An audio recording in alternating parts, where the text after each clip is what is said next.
నమస్తే అందరికీ. Welcome to prime nine special chit chat. నేను జమీమా. ఎప్పుడు ఇంటర్వ్యూ చేసిన విధంగానే ఈరోజు కూడా ఒక స్పెషల్ గెస్ట్‌తో మనం ఉన్నాము. ఆయన జీవితంలో చాలా కష్టాలు అనుభవించారు. సినిమా ఇండస్ట్రీకి వచ్చాక కూడా అవే బాధలు. ఒక విధంగా చెప్పుకోవాలంటే ఎన్నో ఏళ్ళు కన్నీళ్లను దిగమింగుకుంటూ బ్రతికారు. సక్సెస్ కావటం కోసం ఎన్నో అవమానాలు ఎదుర్కొన్నారు. చివరికి తాను అనుకున్నది సాధించారు. అయినా అప్పటికి జీవితం గాడిలో పడలేదనే చెప్పుకోవచ్చు. అతని జీవితమే ఒక సినిమాలా సాగిపోయింది. ఆయనే వరికుప్పల యాదగిరి. ఆయన సినీ కెరీర్‌తో పాటు జీవిత విశేషాలు కూడా తెలుసుకునే మనం ప్రయత్నం చేద్దాము. So, here we go. Sir నమస్కారం. నమస్కారం. మీతో ఇలా స్పెషల్ చిట్ చాట్‌లో పాల్గొనడం చాలా సంతోషంగా ఉంది. సో, ప్రైమ్ నైన్ ఛానల్ తరపు నుండి మీకు హార్టీ వెల్కమ్. ఇంకా సంక్రాంతి శుభాకాంక్షలు కూడా sir. Thank you. Yes, right. So, యాక్చువల్‌గా మీరు చాలా రకాలైనటువంటి సినిమాలకి మంచి మంచి సూపర్ హిట్ సాంగ్స్ అందించారు. ఇందులో భాగంగా మీరు స్పెషల్‌గా కొన్ని ప్రైవేట్ ఆల్బమ్స్ చేశారు. అలాగే మీరొక ఏమంటారు మంచి సింగరు, లిరిసిస్ట్, తర్వాత మ్యూజిక్ డైరెక్టర్. మీరు స్టూడియోకి రాగానే ఒక దర్వేసేస్తున్నారు అప్పుడే. సో, అంటే మీకు అణువణువు మ్యూజిక్ పట్ల అపారమైన ప్రేమ అని చెప్పుకోవచ్చు. లేదంటే అది అణువణువు జీర్ణించుకుపోయిందని చెప్పుకోవాలి. సో, అసలు ఈ ఇండస్ట్రీలో వచ్చినప్పుడు మీ లైఫ్ ఎలా ఉండేది? మీరేమన్నా అలా అవ్వాలి, ఇండస్ట్రీలోకి రావాలని చెప్పి మీరేమన్నా అనుకున్నారా? అసలు ఈ సినిమాకి ముందు మీ జీవితం ఎలా ఉండేది? అంటే పాట అనేది నాకు చిన్నప్పుడు పుట్టుకతోనే వచ్చేసిందది. హ్మ్. అంటే మీరన్నారు గదా! అణువణు అని. అది నిజంగానే ఉంది. నా హ్మ్. ప్రతి అణువులో మ్యూజిక్ అనేది ఉంటది. హ్మ్. నేనెప్పుడు పాడుతూ ఉంటాను. ఏదో ఒకటి దరువేస్తూ పాడుకుంటూ తిరుగుతా ఉంటాను. చిన్నప్పుడు సమయం, సందర్భం ఏం లేదు. ఏముండదు. ఎవరున్నారు, ఎవరు ఎక్కడ లేరు. ఏం దొరికితే అది బయట ఏదన్నా కరెంటు పోల్‌కు ఆనుకొని దానికి చెవి పెట్టుకొని కొడుతూ పాట పాడేవాడిని. ఓహ్! అలా తిరుగుతూ ఉంటే నా నా సీనియర్స్ ఉండేవాళ్ళు. ఎప్పుడు చూసినా పాటే పాడుతూ తిరిగేవాడిని. ఒక్కోసారి నెత్తి మీద దరువేస్తూ తిరిగేవాడిని. ఓహ్! ఏం దొరకకపోతే. అంతే. సో, నా సీనియర్స్ అనేవాళ్ళనమాట. ఈరు అసలు ఏదో రోజు పిచ్చోడయిపోతాడురా అనుకునేవాళ్ళు. హ్మ్. కానీ సినిమా ఇండస్ట్రీకి రావాలని నన్ను టీచర్స్ గానీ, నా తోటి స్టూడెంట్స్ గానీ, నా లెక్చరర్స్ గానీ చాలా అంటే నేను పాడడం చూసి అసలు నీ నీ వాయిస్‌లో ఏదో ఆహ్, మ్యాజిక్ ఏదో ఉంది. మ్యాజిక్ ఉందిరా! నువ్వు ట్రై చెయ్యి డెఫినెట్‌గా. సినిమాల్లో ట్రై చెయ్యి అని చాలా ఎంకరేజ్ ఎంకరేజ్ చేసేవాళ్ళు. చేసి. హ్మ్. అదేంటంటే నాకు నిజం చెప్పాలంటే నాకు పాటే లైఫ్ అనమాట. హ్మ్. సినిమా పాట నాకు చాలా ప్రతి విషయంలో సినిమా పాట ఎలా బతకాలి నేను? ఎలా ఉండాలి? సినిమా పాటతోనే పెరిగాను నేను. సో, పాట అనేది లైఫ్‌లో పాడడం అనేది జీవితంలో ఒక భాగం. అంటే నేనే పాట అనుకోండి. పాటే హ్మ్. నా జీవితం. నేనే పాట. సో, ఇప్పటిదాకా పాడుతూనే ఉన్నాను. ఇంకా ఇంకా పాడుతానే పాడుతానే ఉన్నాను. తుది శ్వాస వరకు పాడుతానే అంతే. ఉంటారు. అదే చివరి కోరిక. Right, right. సో, మీరు అందించినటువంటి మెలోడియస్ సాంగ్స్‌లో చెప్పుకోవాలంటే 'అందమైన కుందనాల బొమ్మర' హ్మ్. వాట్ ఏ సాంగ్ సార్ అసలు. It's really feel good song అని అంటారు యెస్. కదా! సో, ఆ పాటని మీరు కంపోజ్ చేసినప్పుడు మీ ఎక్స్‌పీరియన్స్ ఏంటి? అంటే నిజంగా చెప్పాలంటే అది ఈ సినిమా కోసం కంపోజ్ చేయలేదది. హ్మ్. నేను జనరల్‌గా ఏంటంటే ఇందాక చెప్పాను గదా! నేను హ్మ్. పాటలు అలా కంపోజ్ చేసుకుంటాను. నేనే రాసుకుంటాను. నా నోటికొచ్చింది ఏదో రాసుకుంటా ఉంటాను. సో, అలా రాసుకుందే 'అందమైన కుందనాల బొమ్మ'. హ్మ్. సేమ్ టైము సానాది రెడ్డి గారు 'సంపంగి' సినిమా అనౌన్స్ చేశారు. కొంచెం నా ఫస్ట్ సినిమా 'ప్రేమ పల్లకి' తర్వాత కొంచెం ఆయన ఆఫీస్‌లో అటే ఉండేవాడిని. సో, ఆయన ఎప్పుడూ ఖాళీ టైం దొరికినప్పుడల్లా నా దగ్గర ఏం పాటలున్నాయని వినేవాళ్ళనమాట. హ్మ్. విని ఈ పాట మన సినిమాకు కరెక్ట్‌గా సరిపోతది అని అట్లా ఆ పాట అందులో ఇంక్లూడ్ చేశారు. ఆ ఓకే. సిట్యుయేషన్ లేకున్నా సిట్యుయేషన్ క్రియేట్ క్రియేట్ చేసి చేసి ఓన్లీ సాంగ్ ఆహ్, మీదున్న యెస్. ఇష్టంతో. అబ్బా! యెస్. హ్మ్. క్రియేట్ చేసి పెట్టారాయన. ఓకే. అది ఆయన గ్రేట్‌నెస్. హ్మ్. ఎందుకంటే ఒక మంచి పాట మనకు సినిమాకి ఎలా పెట్టుకోవాలనేది అది ఆయన థాట్. అవును. అది గ్రేట్ అది. సో, ఆయన క్రియేటివిటీ. అంటే మీరు ఇందులో కూడా అసలు క్రెడిట్‌ని మీకు ఆపాదించుకోకుండా ఆయనకి ఇచ్చేసారన్నమాట. నిజమండి. ఇప్పుడు ఓకే. మనం ఆహ్, ఆయన విజన్ అది. ఎందుకంటే ఈ పాట ఇక్కడ పెడితే బావుంటది. జనాలకు రీచ్ అవుతదనేది ఒక గొప్ప డైరెక్టర్‌లకుండే లక్షణం అది. అవును. ఎందుకంటే ఏ మ్యూజిక్, ఏ బిట్ ఎక్కడ మనం వాడుకోవచ్చనేది తెలిసిన డైరెక్టర్‌లే గొప్ప డైరెక్టర్‌లవుతారు. అవును. సో, ఆ వాళ్ళు సక్సెస్ విషయంలో కూడా అవుతారు. యాహ్! అవును. ఆయన వల్ల నాకు గూడా ఇప్పటిదాకా మంచి అదే పాట పేరొచ్చింది. చెప్పుకుంటాను అరే! గదా! యూత్‌నైతే ఒక ఊపు ఊపేసిందండి ఈ పాట. స్టిల్ అంటే 25 ఏళ్లయినా కూడా డెకేడ్స్ ఇప్పుడు అయిపోయింది. యూత్‌కి గూడా ఆ పాట ఇష్టం. ఎవరికైనా లైనేయాలన్నా, సైడ్ కొట్టాలని, ఇంప్రెస్ చేయాలని ఈ పాటని ఖచ్చితంగా ఆ! యూజ్ అవును. చేస్తుంటారు. సో, ఈ పాట తర్వాత మీకు ఆపర్చునిటీస్ ఎలా ఉన్నాయి సార్? అంటే ఆపర్చునిటీస్ అంటే నేను నిజంగా చెప్పాలంటే నేను అవకాశాల కోసం ట్రై చేసింది ఒకే ఒక సినిమా అండి. అది మ్మ్. 'ప్రేమ పల్లకి' మ్మ్. నా ఫస్ట్ సినిమా. అది యాజ్ ఎ సింగర్‌గా సానాది రెడ్డిని కలిసాను. ఆయనే నా పాట విని, నా వాయిస్ విని, నా కంపోజిషన్ చూసి అవకాశం ఇచ్చారు. తర్వాత కంటిన్యూగా ఆయనతో 3 సినిమాలు చేశాను. తర్వాత నేను ఇంకా తర్వాత ఎప్పుడు ట్రై చేయలేదు అవకాశాలు. నా మ్మ్. పాటలు వినే నాకు అవకాశాలొచ్చాయి. ఇప్పుడు కూడా వస్తున్నాయి. ఓకే. స్టిల్ నేను దేవుడి దయ వల్ల. అంటే ఆ పాటల దయ వల్ల. అవును. So right. ఆ పాట ఒక్కసారి మా ప్రేక్షకుల గురించి, నా గురించి కూడా. డెఫినెట్.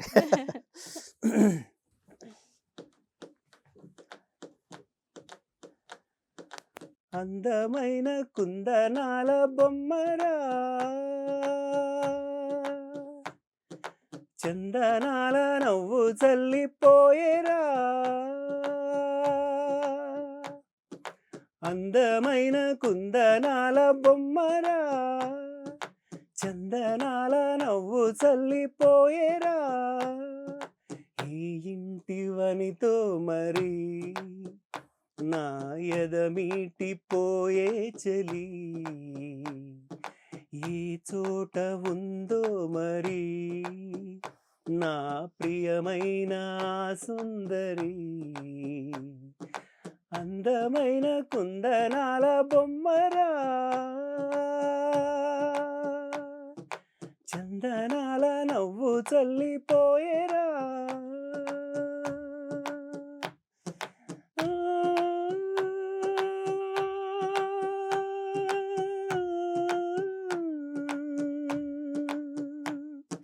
తత్వం తగదయ్యత్వం తగదిమి తగతయ్యత్వం, తత్వం తగదయ్యత్వం తగదిమి తగతయ్యత్వం,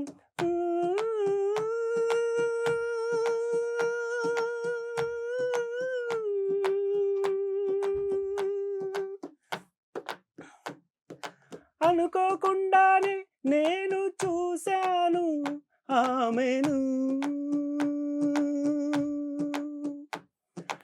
ఆపే వీళ్ళేక ఆమెతో పాటు నా మనసును,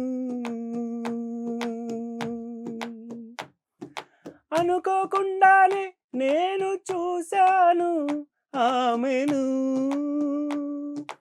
ఆపే వీళ్ళేక ఆమెతో పాటు నా మనసును, ఎక్కడని వెతకాలి ఆ ప్రేమను, చూడకుండా ఉండలేను ఏం చేయను, ఏమో ఏ మేడల్లో దాగి ఉందోరా, అందమైన కుందనాల బొమ్మరా, చందనాల నవ్వు చల్లి పోయేరా.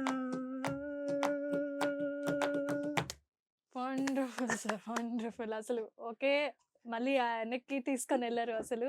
సార్ ఈ పాట మీరు పాడుతున్నప్పుడు ఓన్గానే మీ అంతటి మీరే కంపోజ్ చేసి సేమ్ ఇదే వేలో డైరెక్టర్ గారికి వినిపించారా? సరే ఇట్లా ఇప్పుడు ఎలా పాడానో ఆ, అలాగే వినిపించాను. అదే అలాగే బిట్స్ ఉన్నాయి, అన్ని ఇంటర్లూడ్స్ కూడా సేమ్ అవే ఉన్నాయి. Rhythm, everything everything everything. Everything. So అది. సో ఈ బీట్ మీరు వినిపించినప్పుడు డైరెక్టర్ గారు ఏమన్నారు? అంటే హౌ హీస్. అంటే స్పెషల్గా నేను అంటే సానాది రెడ్డి గారికి నేను పాటల ద్వారా బాగా కనెక్ట్ అయ్యాను. ఆయనకి నేను ఏది కంపోజ్ చేసినా ఆయనకు బాగా నచ్చుద్దని. ఎందుకంటే అంటే మా ఇద్దరి వేవ్ లెంత్స్ కరెక్ట్గా ఉన్నాయన్నమాట. ఆయన ఏం కోరుకుంటారో నా నుంచి అదే వస్తుంది. కాబట్టి ఆయన పాట అసలు ఒక్క ఇంత ఆయనతో 3 సినిమాలు చేశాను నేను. 4 సినిమాలు చేశాను. ఇంకో సినిమా రిలీజ్ అవ్వలేదు, కొత్త సినిమా. అది నేను ఏం చేసినా ఆయన ఒక్క బిట్ కూడా చేంజ్ చేయకుండా అలాగే పెట్టేస్తారనమాట. As it is, as it is నేను ఎలా సేమ్ టు కంపోజ్ సేమ్. చేస్తానో అలాగే పెట్టేస్తారు. ఓకే, దాంట్లో అయితే ఈ పాట కీబోర్డ్ ప్లేయర్ చేయించినప్పుడు చెన్నైలో, మ్మ్. అప్పుడు నేను ఈ బీట్ చెప్పాను కదా, మ్మ్. కీబోర్డ్ ప్లేయర్ ఏంటంటే కొంచెం సిరులోకించే ఆ బీట్ పెట్టారనమాట. మ్మ్. అయితే నేను అది విని అది కాదు మా బీట్ ఇది అని. మేము ఆల్రెడీ దీనికి ఫిక్స్ ఆ, అయిపోయాము, ఇదే ఆ, జరగాలని అన్నారా? ఎందుకంటే వాళ్ళు ఆల్రెడీ చాలా సీనియర్స్ అనమాట. మ్మ్. చాలా పెద్ద పెద్ద వాళ్ళతో చేస్తూ ఉంటారు కీబోర్డ్ మ్మ్. ప్లేయర్స్. సో లేదు సార్ నాకు అదే బీట్ కావాలి అని నేను అంటే పట్టుబట్టారు. పట్టుబడితే సానాది రెడ్డి గారు కూడా నాకు సపోర్ట్ చేశారు. ఆ. అవును అబ్బాయి ఏది చెప్తే అదే చేయాలి. కావాలి మాకు. నాకు అప్పుడు జస్ట్ 19-20 ఇయర్స్. ఓ సార్ మరి ఇప్పుడు ఇంత ఫీల్ గుడ్ రావాలి అని అంటే ఖచ్చితంగా మీకు సంగీతం మీద చాలా పరిజ్ఞానం అవసరం. ఎందుకనంటే మీరు హై పిచ్ తీసుకున్నప్పుడు మాకైతే నేను ఇమాజిన్ చేసుకోవడానికి కూడా చాలా టఫ్గా ఉంది. సో మీరు కర్ణాటక సంగీతం కానీ వోకల్ మీద ఏదైనా స్పెషల్ ప్రాక్టీస్ అయ్యారా? అంటే నేను ఇండస్ట్రీకి రాకముందు ఏం నేర్చుకోలేదండి. జస్ట్ ఊళ్ళల్లో ఆ పాటలు వింటూ అలా యాస్టీజ్‌గా పాడేవాడిని. అంటే ఆ గాలే నాకు సంగీతం నేర్పించిందేమో. తర్వాత నేర్చుకున్నాను నేను కర్ణాటిక్, హిందుస్థానీ, వెస్టర్న్ క్లాసికల్. ఇండస్ట్రీకి వచ్చేటప్పుడు నేర్చుకున్నారా? వచ్చాక నేర్చుకున్నా. వచ్చిన తర్వాత వచ్చిన తర్వాత. హిట్స్ అయిన తర్వాత. ఆఫ్టర్ ఫస్ట్ సినిమా తర్వాత నేను సంగీతం నేర్చుకున్నాను. Very very good. అంటే ఎవరైనా మామూలుగా ఎవరైనా డైరెక్టర్ దగ్గరికి వెళ్ళినప్పుడు నీకు ఎంత వరకు నాలెడ్జ్ ఉంది, ఏమేమి పాడగలవు, ఏ శృతులు ఏ లయలు అని చెప్పి కొన్ని రాగాల పేర్లు అడగడం ఇలాంటివి చేస్తూ ఉంటారు. అలాంటి అనుభవం మీకు ఎప్పుడైనా ఎదురైందా? జనరల్‌గా అడగరు. బట్ ఏంటంటే వాళ్ళకి మనం చేసింది పర్ఫెక్ట్ ఉందంటే అదేం క్వెషన్‌లు రావు. మనకెప్పుడైతే మనం శృతిలో పాడట్లేదు, అది ఆ సౌండ్ కరెక్ట్ లేదు అంటే అవతల వాళ్ళకి సంగీత పరిజ్ఞానం అక్కర్లేదు. వినేటప్పుడు ఇప్పుడు మీరు వింటుంటారు. నేను పాడుతుంటే ఎక్కడో అంటే నేను శృతిలో పాడట్లేదని తెలీదు. నేను శృతిలో పాడుతున్నానా, పాడట్లేదా మీకు తెలీదు. కానీ మీ మైండ్‌లో ఏదో డిస్టర్బెన్స్ ఉంటది. దట్ ఈస్ కాల్డ్ అంటే అపశృతి గానీ, వేరే నోట్స్ కానీ అదంటారు. ఇప్పుడు వినేవాళ్ళకి ఆ ఫీల్‌లో అలా వాళ్ళు ఎంజాయ్ చేస్తున్నారంటే, మనకు ఆ క్వెషన్‌లే రావు. నువ్వు నేర్చుకున్నావా? నేర్చుకోలేదా? ఆహ్, అంతెందుకు మనం అందరం దేవుడిలా భావించే బాలు గారు గూడా మొదట్లో సంగీతం నేర్చుకోలేదాయన. అంటే అది కొందరికి దేవుడు అలా వరం ఇస్తాడేమో. ఖచ్చితంగా. తెలీదు. ఇప్పుడు అట్‌లీస్ట్ ఇప్పుడైనా దేవుడికి కొంచెం క్రెడిట్ స్పెషల్‌గా ఇచ్చారు. పుట్టిస్తాడో తెలీదు. రైట్. సార్ మీరు ఇంత మంచి ఫీల్ గుడ్ మూవీ సాంగ్ పాడతారు కదా! మీ మైండ్‌లో ఎవరి మీదైనా అలాంటి ఒపీనియన్ ఉండిందా? అంటే ఇంత మంచి సాంగ్ బయటకి రావాలంటే కొంతమంది ఏంటంటే నా ఎక్స్‌పీరియన్స్, నా ఓన్ అనుభూతి. దీంట్లో నుండి పుట్టుకొచ్చిందే ఈ పాట. పుట్టుకొచ్చినయే ఈ రాగాలని చెప్పి చెప్తూ ఉంటారు కదా! మీకు అలాంటివి ఏమన్నా? అంటే యాక్చువల్‌గా అంటే అంటే నాకు అలాంటిది ఏం లేదు. బట్ నేను అనుకోవడం ఏంటంటే, మనకు ఓన్ ఎక్స్‌పీరియన్స్‌లో వచ్చేది అది కరెక్ట్‌గా రాదు. ఎందుకంటే మన పైత్యం ఉంటది అందులో. మనం ఏదో పెట్టాలని మనం పెట్టాలని పెట్టేవి కొన్ని ఉంటాయి. కానీ అది నేను ఆ మ్యూజిక్ ఎంజాయ్ చేస్తూ చేశాను కాబట్టి అది వచ్చింది అంతే. ఇప్పుడు ఈ పాట నేను కంపోజ్ చేసినప్పుడు కూడా ఒక ఈ ఈ సిమెంట్ స్తంభాలు, కరెంట్ స్తంభాలు ఉంటాయి కదా! దానికి ఆనుకొని అలా ఒక రిథమ్ వాయిస్తున్నాను ఇట్లా. ఆ చెవు దానికి పెట్టేసి వింటూ ఉన్నాను. అప్పుడే నాకు అలా వచ్చింది. ఆ టైంలో దానికి లిరిక్ అనేది ట్యూన్ వచ్చింది. ట్యూన్ వచ్చింది. పదాలు ఇంకా దేవుడు సమకూర్చారు. దానికి ఇట్లా నేను పాడుతుంటా కాబట్టి అందమైన అలా వచ్చింది పెట్టాను అంతే. ఏదో అమ్మాయి కనపడిందా అది లక్కీగా ఏంటంటే ఆ మంచి సినిమాలో పడింది కాబట్టి అది బాగా రీచ్ అయింది. యెస్. రైట్. చాలా మంచి విషయం స్పెషల్‌గా లవ్ తీసుకొచ్చారు. అదంటే ఏం లేదండి. మీకంటూ సంథింగ్ స్పెషల్ అయినోళ్ళు కూడా లేదు. ఎందుకంటే అంటే మా నాన్న బాగా స్ట్రిక్ట్‌గా పెంచేవాళ్ళు మమ్మల్ని. మేము మొగాళ్ళమైనా సరే 6 దాటితే బయటికెళ్ళనిచ్చేవాడు కాదు. మాకు చిన్నప్పుడు గుడి, బడి, ఇల్లు తప్ప ఏం తెలీదు. వేరే ఆ! ప్రపంచం తెలీదు. నేను ఇంటర్మీడియేట్ వచ్చే వరకు నాకు న్యూస్ పేపర్ ఎలా ఉంటదో తెలీదు. హ్మ్. ఇంటర్‌లో అయితే మాకు లైబ్రరీ ఉంటది. లైబ్రరీ దాంట్లోకెళ్ళి చదివేవాళ్ళం గానీ, అంతవరకు అసలేం తెలీదు. ఇంకోటంటే భయపడేవాళ్ళం. అంటే దానివల్లేమో తెలీదు. అమ్మాయిలని చూస్తే కూడా కొంచెం భయమేసేది. బిడియం అంటారు కదా! అవును. ఎందుకనంటే కొంచెం అవన్నీ ఎప్పుడు మీకు ఎక్స్‌పీరియన్స్ లేదు ఉండదు. గదా! అసలు. అవును. మనకు టచ్ ఒకవేళ ఉంటేనే ఏమైనా డేర్ చేసినా ఫస్ట్ డ్యాడీ గుర్తొచ్చేవాళ్ళేమో. డాడీ గాదు గానీ, మాకు షైనెస్ ఉండేది. ఆ ఊర్లల్లో వాతావరణమో తెలీదు, ఇంటి వాతావరణమో తెలీదు. మాట్లాడాలంటే కొంచెం ఇబ్బందిగా ఉండేది. మాట్లాడాలని కూడా. ఎందుకంటే బాగా చదివేవాడిని నేను. ఆ! నా క్లాస్‌లో ఫస్ట్ ఉండేవాడిని. అప్పుడు గూడా అమ్మాయిలు ఏదైనా అడగడానికి ట్రై చేసినా మనం తప్పించుకొని పారిపోయేవాళ్ళం అనమాట. సో ఇప్పటికి కూడా అదే ఫీలింగ్ ఉందంటారా? ఫీల్ అంటే ఇప్పుడు అంత కలిసే టైం గూడా లేదు ఎవరిని. మనకే ఫుల్ వర్క్ ఉంటది. 24 అవర్స్ ఏదో వర్క్ ఉంటది. మనకు మంచి భార్య గూడా వచ్చింది కాబట్టి ఓకే. మనకు అలాంటివి ఇంకా ఏం లేవు. అలాంటి ఇబ్బందే లేదు. లేదు. రైట్. యాక్చువల్‌గా మీరు ఈ మధ్య కాలంలో చాలా మంచి మంచి పాటలు రాసారు. చాలా ఈ ఈ మధ్య కాలంలో చూసినట్లయితే యూట్యూబ్‌లో కూడా ఒక ప్రభంజనం సృష్టించిందనే చెప్పుకోవచ్చు. ఆ పాట గురించి తర్వాత అడుగుతాను. అయితే మన పవర్ స్టార్ పవన్ కళ్యాణ్ గారు డిప్యూటీ సీఎం ఆయన మీద కూడా ఒక మంచి సాంగ్ పాడారు. సో, ఆ experience at the same time ఆ పాట కూడా మాకు పాడి వినిపించారు. ఓకే. డెఫినెట్‌గా. అయితే ఆ పాట ఏంటంటే రామకృష్ణ గారని ఒకాయన పవన్ కళ్యాణ్ గారికి ఒక హనుమంతుడిలాగనమాట. ఆయనంటే చాలా ఇష్టం ఆయనకి. ఆయనేంటంటే ఒక కవిత్వంలాగా రాసుకున్నారు. అంటే ఆయన గురించి ఆయన ఇలా ఉంటాడు, ఆయన మనిషి అలాగా అని ఒక 5, 6 పేజీలు రాసుకున్నారు. అది కవిత గాదు. ఆయన భావాలు రాసుకున్నాడంతే. రాసుకొని ఒక డైరెక్టర్ రఘురామ్ అని 'వరం' సినిమా డైరెక్టర్. వాళ్ళతో ఏదో సినిమా డిస్కషన్ జరుగుతుంది. అప్పుడు 2019 ఎలక్షన్స్. పవన్ గారు అప్పుడే పార్టీ పెట్టినట్టున్నారు. సో, అందరూ ఏదో గోలగోల పాటలు, మాస్ పాటలు జేస్తున్నారు. మనం ఇలాంటి పాట ఒకటి చేస్తే బావుంటది. ఈ కవితను ఎవరైనా కంపోజ్ చేసి చేస్తే బావుంటది. ఎవరన్నా మ్యూజిక్ డైరెక్టర్ తెలుసా అంటే, అప్పుడు ఆయన వరకుప్పల యాదగిరి అని ఉన్నాడు. ఆయన చేస్తాడంటే, ఆయన లిరిసిస్ట్ గదా! ఆయన ఎట్లా చేస్తాడు? ఆయన మ్యూజిక్ డైరెక్టరు.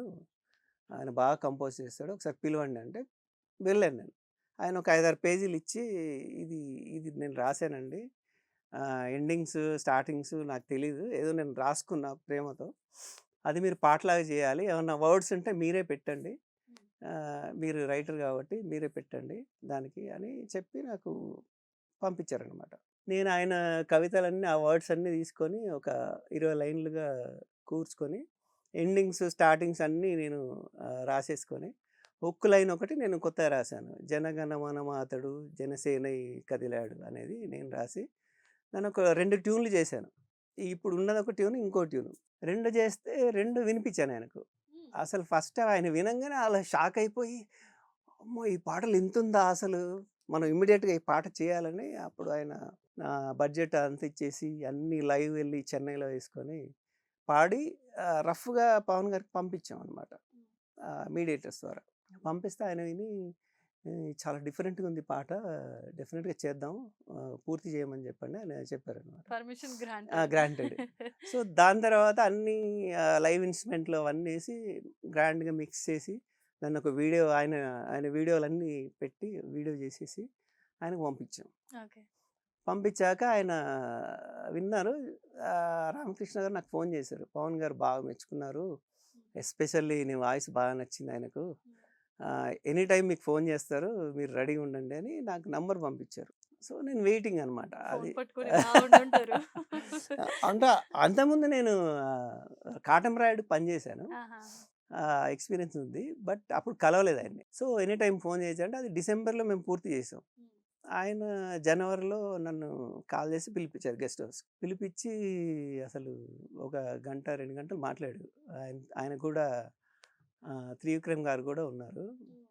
ఆయన కూడా బాగా మెచ్చుకున్నారు. చాలా బాగా చేశారు అసలే అని. ఆయన మాటలు ఆ! మంత్రం త్రివిక్రమ్ గారు. ఆయనకు స్పెషల్‌గా నేను రాసిన ఆ 4 లైన్‌లు బాగా బా నచ్చాయన్నమాట. నచ్చింది. చాలా బాగా చేశారసలు. మీ వాయిస్ చాలా బావుంది. అంటే నాకు సింగర్‌గా అదొక ఐడెంటిఫికేషన్ మంచి. గొప్ప కాంప్లిమెంట్ అనమాట. ఎందుకంటే అంత పెద్దాయన నా వాయిస్ బాగుందనడం నేను ఏదైతే అనుకోనొచ్చానో ఇండస్ట్రీకి అది నెరవేరినట్టుగా ఫీల్ అయ్యాను. ఓకే. అప్పటికే సగం అచీవ్ అయిపోయినట్టు ఫీల్ అయ్యారు. ఓకే. ఇగ తర్వాత ఆయన 26 జనవరికి మనం రిలీజ్ చేద్దాం ఈ పాటనని 26 జనవరికి రిలీజ్ చేసాము. రిలీజ్ చేసిన వితిన్ అవర్స్‌లో ఆయన ఫ్యాన్స్‌కి విపరీతంగా నచ్చేసిన పాట ఇది. అంటే స్లో ఉంటది పాట. కానీ బాగా గుండెల్లోకి అందరికి వెళ్ళిపోయిందనమాట. రీచ్ అయిపోయింది. కొంతమంది ఆయన వీరాభిమానులు నా దగ్గరకొచ్చేసి నన్ను తీసుకెళ్ళి షాపింగ్ కూడా చేయించారు నాతో. అబ్బో! ఆహా! సో, అలా కూడా జరిగింది. భక్తులుంటారు ఆయనకి యాక్చువల్‌గా. అవును. ఆ! మా కోసం పాడండి సార్. ఒకడొచ్చాడు వచ్చాడు జాతిని జాగృతి గొలుప వచ్చాడు వచ్చాడు కులము మతముల దెంప. ఒకడొచ్చాడు వచ్చాడు నీతి నియమము నింప వచ్చాడు వచ్చాడు మనలను ముందుకు నడుప. వచ్చెర ఒకడు అతడొక గంగా నది, అతడొక బుద్ధగయ, అతడొక హిమశిఖరం, అతడే కేశవుడు, అతడే నా ప్రభువు, అతడే గురువు, అతడొక అగ్ని పర్వతం, జనగణమన మాతడు, జనసేనై కదిలాడు, జనహృది రణఘోషయై జగతిని ఉదయించాడు, జనగణమన మాతడు, జనసేనై కదిలాడు, జనహృది రణఘోషయై జగతిని ఉదయించాడు. Wonderful sir. అసలు ఏంటంటే ఇలా గూస్ బంప్స్. గూస్ బంప్స్ గగ్గురు పాటు అని అంటారు కదా, అంటే మేము అది విన్నాం కాబట్టి ఆ సాంగ్ గురించి మీరు ఇప్పుడు పాడుతుంటుంటే మళ్ళీ ఆ క్షణాలు గుర్తుకొస్తున్నాయని చెప్పుకోవాలి. సో ఇంత మంచి మంచి హిట్ సాంగ్స్ మీరు ఇచ్చిన తర్వాత కూడా కొంతమంది పేరు బట్టి కూడా మీకు అవకాశాలు రాలేదు అని చెప్పి మీరు ఒక సందర్భంలో చెప్పారు. పేరుకి అంటే మీరు పెట్టుకున్న పేరుకి సినిమాలో మీకు వచ్చిన పేరుకి ఏంటి సంబంధం అసలు? అంటే జనరల్గా ఏంటంటే చాలామంది అవుట్ఫిట్ చూసి, తర్వాత పేరు చూసి, తర్వాత ఇంకా చాలా మీ అపీరెన్స్ చూసి అనుకుంటారు.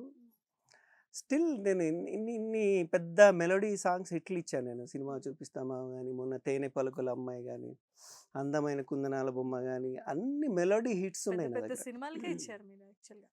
బట్ స్టిల్ ఇప్పటికి కూడా నా పేరు బట్టి మంచి ఫోక్ సాంగ్ రాయాలి, నువ్వు మంచి ఫోక్ సాంగ్ చేయాలంటారు, అంటారు. బట్ నాకు తెలుసు నా వాయిస్ కానీ, నా కంపోజిషన్ ఫోక్ సాంగ్స్కి అంత సూట్ అవ్వదు. నాకు తెలుసు మీ మెలోడీ స్వీట్ గా ఉంటుంది, ఆ స్వీట్నెస్ ఉంటుంది, అదే బాగుంటుంది. బేస్ ఉండదు కాబట్టి. సో అది వాళ్ళ ఒపీనియన్, నేను ఏం చేయలేను. ఎందుకంటే నాకు వచ్చిన మెలోడీస్ నేను బ్లాక్ బస్టర్. ఇప్పుడు తేనె పలుకుల అమ్మాయి చాలా రోజుల తర్వాత వచ్చింది, అది బ్లాక్ బస్టరే. ఈవెన్ సినిమా చూపిస్తా మామ అందరికీ అది ఫోక్ సాంగ్ అనను నేను. ఎందుకో మెలోడియస్ వెస్టర్న్ మిక్స్ అయిన ఒక అన్ని కలగలిపి ఉన్న డిఫరెంట్ song. స్టైల్ అది. అవును. అందుకనే అది ఇప్పటికీ జనాల్లో ఉంది ఆ పాట. ఇప్పటికీ ఎనీ న్యూ ఇయర్ కానీ, పెళ్లి కానీ ఆ పాట మోగుతానే ఉంటుంది. చిన్న పిల్లలు కూడా సినిమా ఎగరేసి చూపిస్తా మామ వస్తుంటారు. అనగానే అందరికీ ఇప్పటికి తెలుసు. ఆ. అదొక డిఫరెంట్ కైండ్ ఆఫ్ కంపోజిషన్ కాబట్టి అందరికీ నచ్చుద్ది. కానీ చాలా మందికి ఇంకా అంటే నేను ఎక్కువ పిఆర్ ఉండదు నాకు. సో ఎక్కువ నేను అంటే నా ఉద్దేశం అంటే నా పాటలే మాట్లాడాలి తప్ప మనకి మీడియేటర్ అవసరం లేదు. నేను మాట్లాడితే అందే బాగుండదు. ఎందుకంటే ఇప్పుడు మనం ఎంత మాట్లాడినా మన గురించి మనమే చెప్పుకోవడంలా Self ఉంటుంది, చెప్పుకున్నట్టు. సెల్ఫ్ డబ్బా అలా ఉంటుంది. ఉమ్. అదే మన పాటలే ఇప్పటికీ నేను చేసిన పనే నాకు వర్క్ తెస్తుంది. ఇప్పటికీ నేను ఎప్పుడు బిజీగానే ఉంటా, ఏదో ఒక వర్క్ చేస్తూనే ఉంటా, ఏదో సినిమా చేస్తూనే ఉంటా, ఏ రోజు నేను ఖాళీగా ఉండను. సో అనేవాళ్ళు అనుకుంటారు మనం చేసేది చేస్తూనే ఉంటాం. Yes right. సో మంచి మాట చెప్పారు. మీ పాటలే మాట్లాడాలి అంతే అంతే. ఖచ్చితంగా. మీ Yeah. వర్కే పేరుని తీసుకురావాలి తప్ప నేను ఇలా చేశానని మీరు చెప్పుకోకూడదు. చెప్తే కూడా బాగోదు. ఎందుకంటే Yes. కొంతమంది ఇప్పుడు నేను ఇలా చెప్పాను అనుకోండి, కొంతమంది ఈ భలే చెప్పుకుంటాడు రా డబ్బా అనుకుంటారు. వాళ్ళు నేను ఏం ఉన్న మాట చేశాను. చెప్పినా వేరే కోణంలో ఆ, చూసే మనుషులు ఉన్నారు ఇంకా. అది. రైట్. సో ఈ ఇండస్ట్రీలోనికి రాకముందు ఉమ్. మీరు అసలు ఏ ఊరు నుండి వచ్చారు, ఎలా ఇండస్ట్రీకి పరిచయం అయ్యారు? నాది అంటే నేను పుట్టి పెరిగింది అంతా మా నిజామాబాద్ దగ్గర రెంజల్ మండలం సాటాపూర్ అనే విలేజ్. అక్కడే నా బాల్యము, విద్యాభ్యాసము అన్నీ అక్కడే. ఆ, నా పాట నేర్చుకుంది, పాడింది, ఫస్ట్ ప్రైజ్ కొట్టింది, సెకండ్ క్లాస్లో నా ఫస్ట్ స్టేజ్ ప్రోగ్రాము అన్నీ అక్కడే. సో అక్కడ నుంచి ఇంకా కాలేజ్లో, స్కూల్లో, ఎక్కడ కాంపిటీషన్లో అయినా నాకు ఫస్ట్ ప్రైజ్ వచ్చేది సింగర్గా, యాజ్ ఎ సింగర్గా. నేను కంపోజర్ అవ్వాలని కానీ, లిరిసిస్ట్ కావాలని కానీ ఎప్పుడు అనుకోలేదు. అంటే నేనేదో కంపోజ్ చేసుకుని, నాకు నోటికి వచ్చింది కంపోజ్ చేసుకొని రాసుకునేవాడిని. సో అలా నాకు నేనే రాసుకునేవాడిని, నేనే పాడేవాడిని. అట్లా నాకు అది అబ్బిందేమో తెలీదు, నా నేచరే నాకు అన్ని నేర్పించేమో తెలీదు. ఇండస్ట్రీకి వచ్చాక నేను ఫస్ట్ పాట సానాజీ రెడ్డికి వినిపించాక నేనేంటంటే వేరే సినిమా పాటలు కాకుండా నేను కంపోజ్ చేసినవి పాడి వినిపించాను ఆయనకి. ఆయన ఏమన్నారంటే నీ కంపోజిషన్ బాగుంది, లిరిక్స్ కూడా బాగున్నాయి, అని ఆ ఫస్ట్ సినిమాలో నేను పాడాల్సిన పాటని ఒక పెద్ద సింగర్ పాడేశాడనమాట. అంటే నా కంపోజిషన్ అయినా, నేను లిరిక్స్ రాసినా కష్టం ఇది మ్యూజిక్ డైరెక్టర్ వేరే అతను వేరే అతన్ని కాబట్టి, పెట్టుకుంది. కొత్తోళ్ళు కాబట్టి వాళ్ళంటే పెద్ద సింగర్‌లు ఉండాలని ఆళ్ళతో పాడిచ్చారు. హ్మ్. అయినా సానాది రెడ్డి గారికి నచ్చలేదు. పెద్దాయన పాడినా గూడా అంటే ఆయన తక్కువని గాదు. అంటే నేను పాడిన ఆ ఫీల్ రాలేదని ఆయన ఫీలింగ్ అనమాట. ఆ కుర్రోనితో పాడిద్దాము అంటే ఇంకా వాళ్ళు సరే ఆల్రెడీ పెద్ద సింగర్‌తో పాడిచ్చాం తీసేస్తే బాగోదు. మళ్ళీ మాకు రెప్యుటేషన్ బాగుండదు అని అలా పెట్టేశారు. మార్కెట్ ఉండదు ఆ! కాబట్టి అట్లా అనుకున్నా. సో, ఇప్పుడు నేను కంపోజ్ చేసింది వాళ్ళ పేరుంటది మ్యూజిక్ డైరెక్టర్. హ్మ్. నేను పాడేది వేరే వాళ్ళు పాడారు. హ్మ్. ఇంక నేనే రాశాను కాబట్టి అప్పుడు నాకే ఒక లిరిసిస్ట్ అని ఒక పేరిచ్చారు. ఓహ్! అలాగా మీకు అలా వచ్చింది పేరు. ఇండస్ట్రీ ఇచ్చింది నాకు. నేను లిరిసిస్ట్ కావాలని అనుకోలేదు. అవును. సరే అది అదృష్టవశాత్తు కూడా బావుంది. అదృష్టవశాత్తు ఏంటంటే నేను రాసినవి జనాలకు బాగా నచ్చినాయి నచ్చాయి. కాబట్టి అవును. అది కూడా కంటిన్యూ చేస్తున్నా. అది మంచి అవకాశం అనే అంతే. చెప్పుకోవాలి. మీరు అంతే. వెతుక్కోకుండానే ఈ అవకాశం వచ్చింది. దొరికింది. ఇంక అంటే ఎందుకు నాలో ఇంకో కోణాన్ని బయటకి బయటకి తీసుకొచ్చింది. అంతే. తీసుకొచ్చారు. యెస్. రైట్. అయితే హ్మ్. మీరు చిన్నప్పుడు పల్లెటూరు వాతావరణంలో పెరిగారు. అది ఇదని హ్మ్. చెప్పంటున్నారు. పైగా మీరేమో చిన్నప్పటి నుండి ఏది కనిపించినా దాని మీద దరవేసుకుంటూ పాటలు పాడుకోవడం అలవాటు. పైగా సింగింగ్ కాంపిటీషన్‌లో నాకెప్పుడు ఖచ్చితంగా ఫస్ట్ ప్రైజే హ్మ్. వచ్చేదని చెప్పంటున్నారు.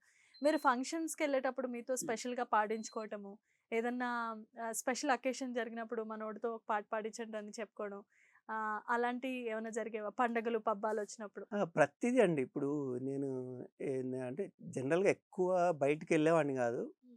ఎవరైనా నాకు చాలా క్లోజ్‌గా ఉండేవాళ్ళు ఇద్దరు, ముగ్గురు ఉండేవాళ్ళు. వాళ్ళ ఇంటికెళ్ళినప్పుడు గూడా వాళ్ళు గూడా అందరూ నా చుట్టూ కూర్చొని "యాదగిరి పాట పాడవా? హ్మ్. యాదగిరి పాట పాడవా?" అని పాడించుకునేవాళ్ళు నాతో. హ్మ్. సినిమాల పాటలన్నీ పాడించుకునేవాళ్ళు. హ్మ్. అట్లాగే నేను కాలేజీకొచ్చాక ఈవెన్ స్కూల్‌లో గూడా ఒకరోజు అప్పుడు నేను ఎయిత్ క్లాస్ ఉన్నాను. సో, ఆ రోజు క్లాస్ టీచర్ రాలేదనమాట. హ్మ్. రాకపోతే మా హెడ్ మాస్టర్ గారొచ్చేసి "అరే యాదగిరి నాకు కొంచెం రైటింగ్ వర్క్ ఉంది. నేను రాసుకుంటాను. నువ్వు పాట పాడరా అందరూ సైలెంట్‌గుంటారని" నాకు ఓహ్! చెప్పారనమాట. ఓకే. అప్పుడు నేను గీతాంజలిలో ఉన్న 'ఓ పాప లాలి' పాట దరువేస్తూ పాడాననమాట. ఇప్పుడు నేను ఇంటర్లూడ్స్ అన్నీ వేస్తూ ఆ! పాడేవాడిననమాట. ఆ! అక్కడ కూడా ఆ! స్కూల్ డేస్ నుండి. ఆ! ఎన్ని అన్నీ. ఎక్కడున్నా. హ్మ్. హ్మ్. ఈవెన్ నేనొకసారి ఇళయరాజా గారిని కలిసినప్పుడు గూడా ఆయన ముందు గూడా అన్ని ఇంటర్లూడ్స్‌తో పాడాను. వావ్! ఆయన షాక్ అయిపోయారు. మొత్తం కచేరీ పెట్టేస్తున్నావని. సో, సారేంటంటే రాసుకుంటున్నారు. నేను పాట స్టార్ట్ చేశాను. మధ్యలోకొచ్చేసరికి సార్ రాయడం ఆపేసి ఆ కళ్ళజోడు తీసి ఇలా, ఇలా, ఇలా అంటూ పాట అయిపోయింది. ఆయన నిద్రపోయారు. అబ్బా! అంత హ్మ్. తన్మయత్వంలోకెళ్ళిపోయారు. నిద్రపోయారు. అందరూ సైలెంట్ అసలు సార్‌నే చూస్తున్నారు. ఆయన నిద్రపోయాడు అలాగా.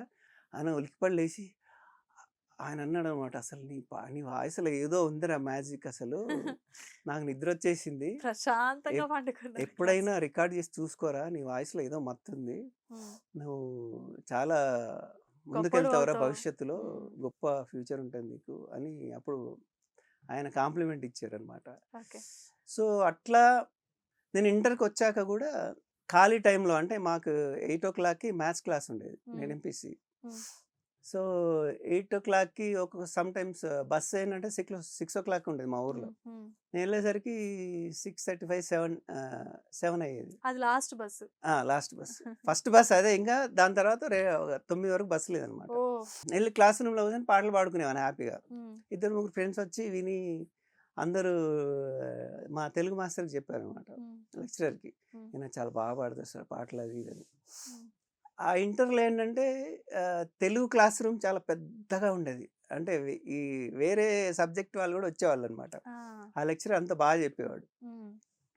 సో, ఒకరోజు కట్ చేస్తే ఆయన మోహన్ ప్రసాద్ గారని తెలుగు లెక్చరర్. "ఇక్కడ ఎవరో యాదగిరి ఉన్నారంట, బాగా పాడతారంట నిలబడరా" అన్నాడు. నేను నిలబడ్డా. "ఇక్కడికొచ్చేయి" అన్నాడు. "మాకు గూడా ఓ పాట వినిపించు" అన్నాడు. నేను పాట పాడాను. పాడాక ఆయన "ఇంత టాలెంట్ మన కాలేజీలో ఉందని నాకు తెలీదురా అసలు. ఇక నుంచి మనం రోజు వీడి పాట తర్వాత క్లాస్ స్టార్ట్ చేస్తామని" ఓహ్! ఆ! ఓకే. రోజు పాట నేను పాడాక క్లాస్ స్టార్ట్ అయ్యేది.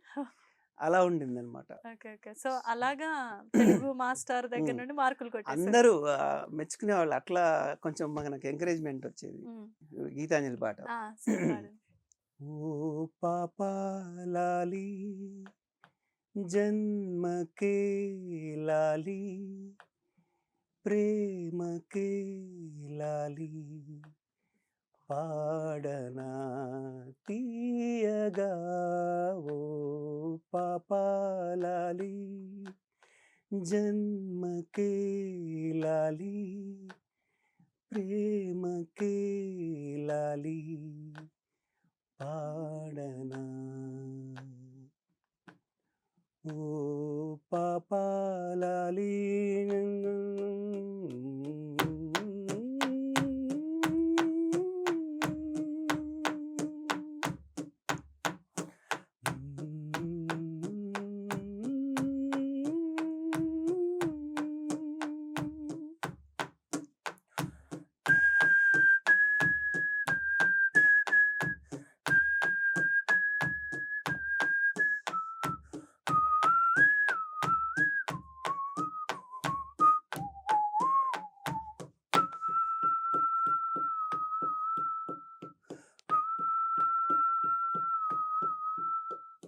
నా జోలల లీలగా పాడాలని గాలినే కోరనా కోరిక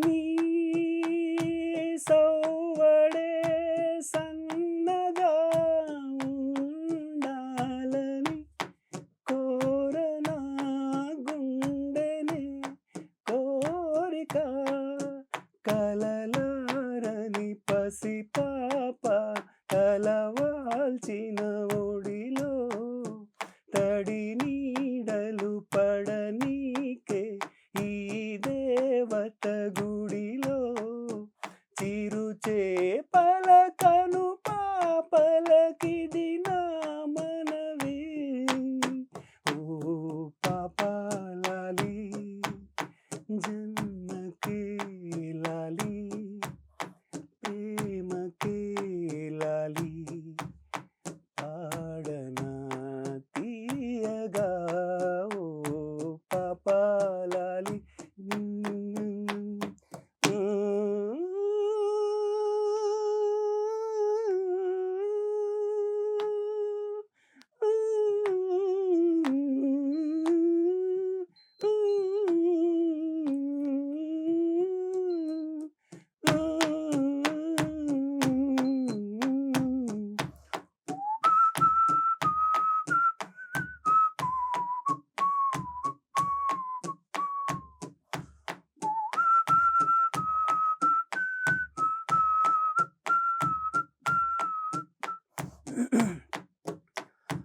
ఓ మేఘమా ఉరమకే ఈ పూటకి గాలిలో తేలిపో వెళ్ళిపో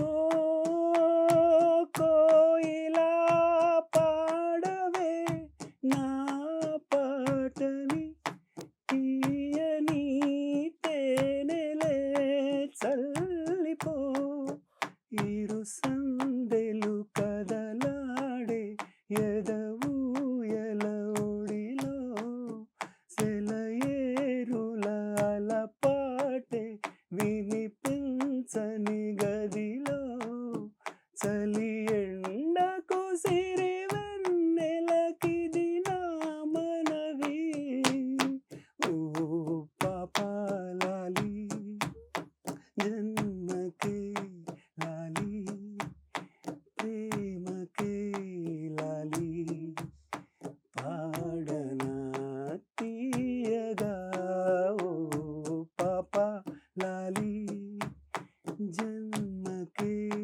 లాలి ప్రేమకే లాలి పాడనా ఓ పాపాలాలి సూపర్ సార్, సూపర్ సూపర్. అసలు ఆ బీట్ ప్లే చేయడం అన్నది ఆ పాటకు తగ్గట్టు ఇది మీకు మాత్రమే సాధ్యం. యాదగిరి గారు, ఇప్పుడు మీరు చిన్నప్పటి నుండి తెలుగు మాస్టర్ అని చెప్పి అంటున్నారు. చిన్నప్పుడు మీరు నాన్నగారితో కలిసి భజనలకు కూడా వెళ్ళేవాళ్ళంట కదా! సో, ఏ ఏజ్‌లో ఎళ్లారు? ఫస్ట్ భజన టైంలో మీరు పాడిన పాటేంటి? ఆ! భజన అంటే మా ఇంట్లో అందరూ భజన చేసేవాళ్ళు. మా నాన్న నిజాం షుగర్ ఫ్యాక్టరీ ఈ సంబంధించిన ఫార్మ్స్‌లో హ్మ్. ఫీల్డ్ మజ్దూర్‌గా ఉండేవాడనమాట. అంటే హుహు. ఆయన కింద చాలామంది వర్క్ చేసేవాళ్ళు. సో, ఆయన అక్కడ ఫార్మ్స్ ఉండేవి అంతా. అక్కడ ఎంప్లాయీస్‌కి అందరికి ఒక గుడి ఫార్మ్స్‌తో పాటు ఒక గుడి ఉండేది హ్మ్. రామాలయం. హ్మ్. అక్కడ ఎంప్లాయీస్ అందరూ అంటే ప్రతి గురువారం భజన చేసేవారు. హ్మ్. మా నాన్న గూడా భజనకెళ్ళేవాడనమాట. మా నాన్న మా మా పెద్దన్నయ్య మా పెద్దన్నయ్య చాలా పెద్దోడు నాకంటే. తర్వాత ఆయన జాయిన్ అయ్యారు గానీ, హుహు. నేను ఆయన వేలు పట్టుకొని వెళ్ళిపోయేవాడిని భజనకి. నాన్నగారితో చిన్నప్పుడే పాటు. అంటే హ్మ్. బిఫోర్ స్కూలే. హ్మ్. వెళ్ళిపోయి కూర్చునేవాడిని మా నాన్న కూడా. హ్మ్. అంటే నేను ఎక్కువ మా నాన్న దగ్గరే పడుకునేవాడిని. ఆహాహా! ఓకే. సో, ఆయనతో భజనకెళ్ళిపోయి పాటలు వింటూ, నేనెక్కువ రేడియో పాటలు వింటూ హ్మ్. అలా అలా తర్వాత మా చిన్నన్నయ్య జాయిన్ అయ్యాడు రావడం. అప్పుడు నేను ఫస్ట్ క్లాసో, సెకండ్ క్లాసో ఉన్నా. మా చిన్నన్నయ్య థర్డో, ఫోర్తో. హ్మ్. సో, మా చిన్నన్నయ్య ఫస్ట్ పాడాడు భజనలో. హ్మ్. తనని ఎంకరేజ్ చేసేవాళ్ళు. మా సుబ్బరామయ్య అని మాస్టర్ ఉండేవాడు. హ్మ్. ఆయన హార్మోనిస్ట్. హ్మ్. ఆయన పాడిచ్చాడు ఆయన్ని. పాడితే ఆయన ఒక పాట పాడాడు. అందరూ మెచ్చుకున్నారు బాగా. ఓహ్! హ్మ్. తర్వాత నన్ను పాడమంటే పాడలేదు ఫస్ట్. హ్మ్. తర్వాత నన్ను ఫోర్స్ చేశానన్నమాట. పాడరా, పాడరా ఏం కాదని. అప్పుడు నేను 'భక్త కన్నప్ప' సినిమాలో హ్మ్. 'శివ శివ శంకర' పాట పాడాను. మా కోసం అంటే పాడి ఫస్ట్ ఆ వినిపించండి. పాట. హ్మ్. శివ శివ శంకర భక్తవశంకర శంభో హర హర నమో నమో శివ శివ శంకర భక్తవశంకర శంభో హర హర నమో నమో శివ శివ శంకర భక్తవశంకర పుణ్యము పాపము ఎరుగను నేను పూజలు సేవలు తెలియని నేను పుణ్యము పాపము ఎరుగని నేను పూజలు సేవలు తెలియని నేను ఏ పూలు తేవాలి నీ పూజకు ఏ పూలు తేవాలి నీ పూజకు ఏ లీల చేయాలి నీ సేవలు శివ శివ శంకర భక్తవ శంకర శంభో హర హర నమో నమో శివ శివ శంకర భక్తవ శంకర వండర్‌ఫుల్. భక్తి పారవశ్యాల్లోనికి మళ్ళీ తీసుకొని వెళ్ళిపోయారు అక్కడి నేను నుండి ఇక్కడికి. స్కూల్ కాంపిటీషన్‌లో గూడా ఇదే పాడి ఫస్ట్ ప్రైజు సెకండ్ క్లాస్‌లో ఉన్నప్పుడు గెలిచాను. ఓహ్! సో, హ్మ్. అది ఏంటంటే జెండా వందనానికి హ్మ్. అంతా ఊరోళ్ళందరూ అంటే సర్పంచ్ గారు వాళ్ళందరూ ఒక 200 మంది, 300 మంది జనాల మధ్య మళ్ళీ నన్ను స్టేజ్ మీద పాడిచ్చారు ఈ పాట. First okay. ప్రైజ్ అని. ఆ! అంటే నా స్టేజ్ పెర్ఫార్మన్స్ కూడా ఇదే పాటతో స్టార్ట్ అయింది. సో, మీకు స్టేజ్ ఫియర్ అనేది అప్పుడు ఉండేదా అండి? అహా! అంతమంది లేదండి. జనం? అసలు నాకెప్పుడు లేదు. ఎందుకంటే నేను పాడితే నన్ను చుట్టూ ఎవరున్నారో ఏది గమనించను నేను. ఓకే. హ్మ్. కళ్ళు మూసుకొని పాడతారా? జనరల్‌గా. తెరిచే పాడతా. ఆ! బట్ నాకు పాట తప్ప ఏమి వినపడదు. ఎవరు కనబడదు. ఆ! కనపడరు. ఓకే. రైట్. అయితే మీరు భజనలకెళ్ళేవాళ్ళు ఇలాగా హ్మ్. అలాగా కొంతమంది ఎంకరేజ్ చేశారని చెప్పి అంటున్నారు. అయితే మొట్టమొదటిసారిగా మీరు ఈ ఇందాక మీరు పాడారు కదా పాట. ఆ పాట తర్వాత మీకు అవకాశాలు దానంతట అదే వెతుక్కుంటూ వచ్చాయా? లేదంటే దాని మధ్యలో కూడా ఏమన్నా స్ట్రగుల్స్ పడ్డారా? ఎక్కడ సినిమాలోనా? బయట? సినిమాలో, బయట కూడా? బయట నాకు స్ట్రగుల్ అనేది లేదండి. బయట అంటే హ్మ్. నేను ఆహ్, మామూలుగా ఐదో క్లాస్ వరకి బాగా ఆటలు బాగా ఆడేవాడిని. ఆటలు గూడా ఫస్ట్ ఉండేవాడిని. హ్మ్. గోటీలాటలో గూడా నేనే ఫస్ట్ ఉండేవాడిని. ఎంత దూరం ఉన్నా దాన్ని కొట్టేసేవాడిని. అంత టార్గెట్ కాన్సన్ మిస్ అవ్వదు. కాన్సంట్రేషన్ బాగుండేది. ఎందుకంటే నాకు చిన్నప్పుడు గుర్తు నేను ఇంట్లోంచి ఒక 2, 3 గోటీలు తీసుకొని బయటికెళ్ళేవాడిని. గోలీలు అంటారుగా ఆంధ్రాలో. ఆ! తీసుకొని ఎళ్ళేవాడిని. ఎళ్ళేటప్పుడు నా 2 లాగు జేబులు ఫుల్ ఉండేవన్నమాట. అందరూ భయపడేవాళ్ళు నేనొస్తున్నానంటే. వీడు గెలుచుకొని ఎళ్ళిపోతాడని. అంత గురి ఉండేది నాకు. సో, ఎప్పుడైతే నన్ను 5థ్ క్లాస్‌ల నేను పాసయ్యాక ఇంట్లో పరిస్థితుల వల్ల నన్ను స్కూల్ మానిపిచ్చేశారు. మానిపిచ్చేసి నన్ను బర్రెల దగ్గర జీతం పెట్టేశారనమాట. అది నాకిష్టం లేదది చేయడం. సో, అక్కడి నుంచి నేను ఆటలు అన్నీ బందయ్యి సైలెంట్ అయిపోయాను మనిషి. అంటే నాలో ఇంకొక మనిషి నిద్ర లేచి అతను నన్ను ఎలోన్‌గా ఉంచడం అక్కడి నుంచి స్టార్ట్ అయింది. అంటే నా 10థ్ ఇయర్ 9 ఇయర్స్ నుంచి నేను కొంచెం ఆహ్, కుటుంబ ఆ! బరువు బాధ్యతల మీదేసుకున్నారనే చెప్పాలి. ఏసుకోలేదు. నాకసల అప్పుడు అంత బరువు బాధలు ఏం తెలీదు. ఆ! కానీ నన్ను తీసుకెళ్ళి ఒక దగ్గర పెట్టేశారు. అంటే వాళ్ళు డబ్బులు తీసేసుకొని 1 ఇయర్‌కి ఆహా! పెట్టేశారన్న. అప్పుడు నేను బాగా సైలెంట్ అయ్యాను. అంటే నాకు చదువుకోవాలని ఇష్టం బాగా. నా తోటి పిల్లలందరూ స్కూల్‌కెళ్తారు. నేనేమో ఇక్కడ నాకు అసల పేడ కళ్ళంటే నచ్చేది కాదు. హ్మ్. అది తీయాల్సొచ్చేది. పొద్దున్నే లేసొచ్చేది. నాకు నచ్చని పని చేస్తూ ఎవ్వరితో మాట్లాడేవాడిని కాదు ఇంట్లో. హ్మ్. సైలెంట్‌గా ఇంటికొచ్చేవాడిని. వాటిని మేపేసి వచ్చేసి పడుకునేవాడిని అంతే. అంటే ఒక 1 ఇయర్ మొత్తం సైలెంట్‌గా గడిచిపోయింది. ఎవరికీ చెప్పుకోలేక, ఎవరికీ ఏమనలేక. చెప్పుకోలేక, ఎవరికి చెప్పాలో తెలియక. సో, హ్మ్. దాని తర్వాత ఇంకో 1 ఇయర్ మా అన్నయ్య కాంట్రాక్ట్ వర్క్ పెట్టారు. హ్మ్. అట్లా సైలెన్స్‌లోకెళ్ళిపోయాను నేను. ఒక డీప్ సైలెన్స్. అంటే అంత చిన్న వయసులో 11, 12 ఏళ్ల వయసులోనే నాకొకటి అర్థమైంది. ఏంటంటే, మా నానమ్మ చెప్పేదనమాట. నేను పుట్టడము కరువొచ్చేసింది. నువ్వు బతికితే బతుకుతాడు, పోతే పోతాడని వదిలేసారు నిన్ను. అలా పుట్టావు నువ్వు అని చెప్పేదనమాట. చాలా బాధ ఆ! అనిపిస్తూ అది ఉండేదండి. అది నా వల్ల జరిగిందో తెలీదు. నేను ఒక 1, 1 ½ ఇయర్, 2 ఇయర్స్ వరకి నడిచేవాడిని కాదనమాట. ఆ! కింద పాకేవాడిననమాట. చిన్నప్పుడు. ఆ! హ్మ్. సో, అట్లా నాకు అదోటి అదంతా ఏం గుర్తులేదు. కానీ ఇదయ్యాక నేను బాగా డీప్ సైలెంట్‌లోకెళ్ళిపోయాను. ఆహ్, డిప్రెషన్, ట్రామా ఆ! అనుకోవచ్చా? ఒక 11, 12 ఇయర్స్‌కే నాకొక జ్ఞానోదయం అనుకోండి, ఏదైనా అనుకోండి. నాలో నాకు ఒకటి క్రియేట్ అయింది. ఈ ప్రపంచంలో నాకంటూ ఎవరు లేరు. నాకు నేనే చూసుకోవాలనేది అప్పుడే ఒకటి క్రియేట్ అయింది నాకు. జ్ఞానోదయం అయింది. ఆ! అప్పటినుంచి నేను నిజంగా చెప్తున్నాను. మా నాన్న నాకు నేను మా అమ్మ ప్రతి శనివారం వాళ్ళకు బట్వాడ వచ్చేదనమాట. హ్మ్. కూలి పనికెళ్తే. హ్మ్. ఆ శనివారం మా ఊర్లో మార్కెట్ అవుతది. పెద్ద మార్కెట్. హ్మ్. మా అమ్మ నాకు కొనుక్కోవడానికి 25 పైసా ఇచ్చేది అప్పట్లో. సో, దాని తర్వాత ఒక 1, 2 ఇయర్స్ తర్వాత అది కూడా మానేశారు. నేను థర్డ్ క్లాస్‌లో ఉన్నప్పటి నుంచి హోటల్‌లో పని చేస్తూ ఇంటికి నేను డబ్బులు సంపాదించడం ఆ ఏజ్ నుంచి స్టార్ట్ అయింది నాకు. అబ్బో! అంత అంటే చిన్న ఆ! వయసులో. హ్మ్. సాటర్‌డే మార్కెట్ అయ్యేదనమాట. అప్పుడు హోటల్స్ ఫుల్ ఉండేవి. హ్మ్. నేను కప్పులు కడగడానికెళ్ళి అప్పట్లో నాకు రూ. 5 ఇచ్చేవాళ్ళు. ఆహా! ఆ ఎన్ని రూ. గంటలు పని చేసేవాళ్ళు? ఎన్ని గంటలంటే ఫ్రైడే నైటెళ్ళి స సండే మార్నింగ్ 10 కట్లా ఇంటికెళ్ళేవాడిని. అంత పని చేపించుకొని రూ. 5 ఆ! ఇచ్చేవాళ్ళు. బట్టలన్నీ మాసిపోయి కాళ్ళన్నీ ఇట్లా దుమ్ములు బొబ్బలెక్కేసి పట్టేసేవాళ్ళు. దుమ్ము పట్టేసి ఉండేవాడిని. అలసిపోయి నిద్రపోయేవాడిని. ఆ డబ్బులు మా అమ్మొచ్చి తీసుకెళ్ళిపోయేది. సో, నాకు తెలిసి నాకు మా మా అమ్మ, నాన్న ఇచ్చిన డబ్బులు ఆ 25 పైసా అదే గుర్తుంది. తర్వాత నేనివ్వడమే స్టార్ట్ అయింది. నేనే ఇప్పటికి ఇప్పటికి నేనే ఇంట్లో ఇస్తా. నాకెవ్వరు ఒక్క రూపాయి కూడా స్టిల్ ఇవ్వరా? ఇప్పటికి నాకు ఒక్క రూపాయి ఎవరు ఇచ్చింది కూడా లేదు. నేనే అందరికిస్తాను. మీరెప్పుడూ అడగలేదా మరి?